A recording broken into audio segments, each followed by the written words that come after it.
Hi, Flux is hosting a Ayurpak workshop on 20th of March. It's going to be, knowing more about your body types, knowing about your doshas in your body, and then eating accordingly. And that's so healthy way to eat, because if the doshas imbalance is there and we eat wrong type of food also, then we tend to go towards tridosha.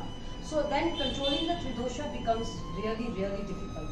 And after the pandemic and after all of us falling sick and then going into medication, so Ayurveda is science of study of life. So it's so dear, it's so natural way to eat and to heal yourself body internally. That is the workshop which we are doing on the 20th March, Sunday at 11 a.m. to 2 p.m. and there will be also a lavish lunch, Ayurveda lunch. You'll be given Ayurvedic recipes, you'll be given lot of knowledge on how to heal yourself, how to heal your body from inside with only food. So if you are interested, please come and register at Flux Indranagar on 12th Main, or you can DM us on Flux on Insta.